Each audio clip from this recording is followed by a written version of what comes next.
How do we meet? Well, we went to the same university. We went to art school together and got in at the same time. Well, I was in the army, based out in Germany, in a town called Iserlohn. And I was visiting my parents and met this lovely army officer, and my life has never been the same since, isn't that right? Absolutely.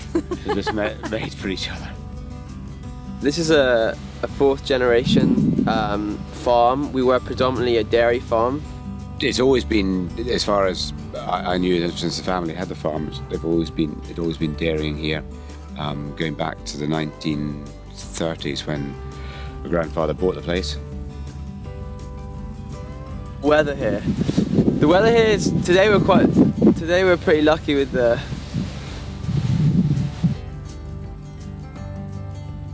You probably had six milk rounds, and you probably had about, what, 300, 400 customers on each. So we had sort of milk round? locally, we had sort of like doorstep deliveries, and then in Edinburgh and surrounding we had a number of the schools, we had the prison, we had the Restaurateurs Association. I did used to say things like, okay, providing I can deliver it personally to the boys. So there was a little bit of fun in it all.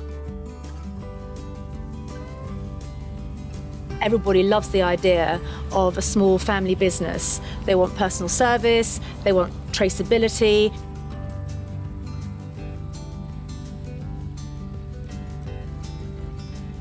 Well, a number of things happened really. We had the problem with the big guys coming in and undercutting. The price of milk completely collapsed, and we were just unable to cover our costs. It was hard work, and at the same time, I suppose our processing plant was getting older, and we needed to upgrade it.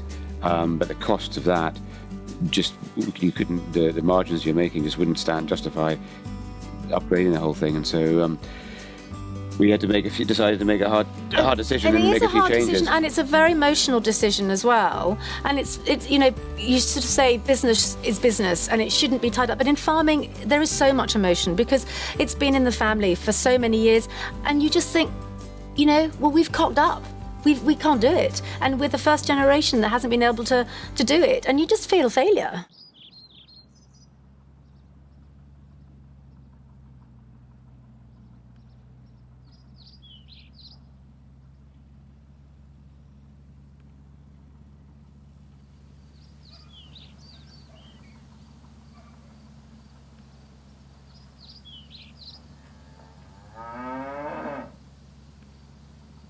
We moved in together and we started hosting dinner parties at our apartment, and friends would come over, eat food, and we sort of thought that was really cool, but at the same time wanted to do something that was more related to the community and growing things and learning about farms and learning about dairies, and we sort of took the project to the farm. Yeah.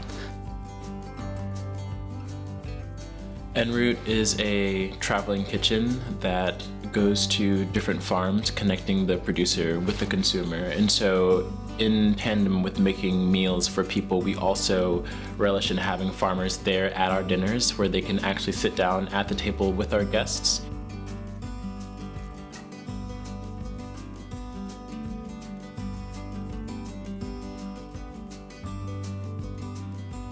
I think it's a fantastic way to try and make people more aware of local farms, local produce, what's available, and to think more about where their food's coming from, and to literally think about buying local, looking at perhaps labels, and also perhaps being informed of potential of supplies or other suppliers where they can actually go and buy it locally that they might not have heard about before.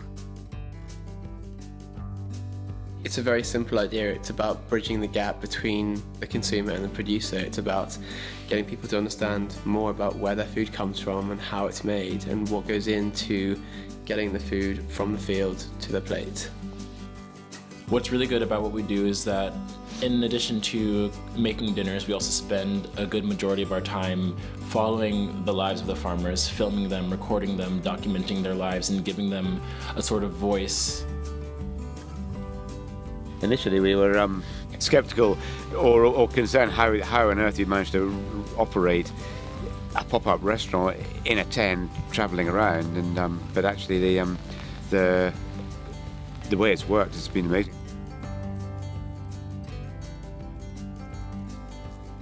It's all about knowledge and getting people to understand where their food comes from, how it's made, how it's got from the farm to the plate, knowing more about the farmers and understanding how they're compensated for the work that they do.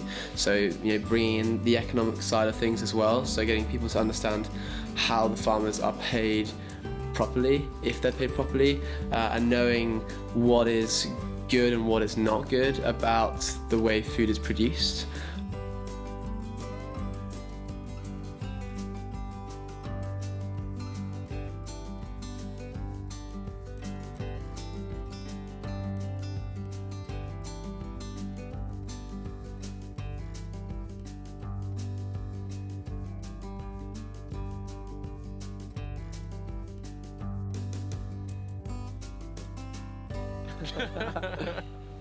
We're good.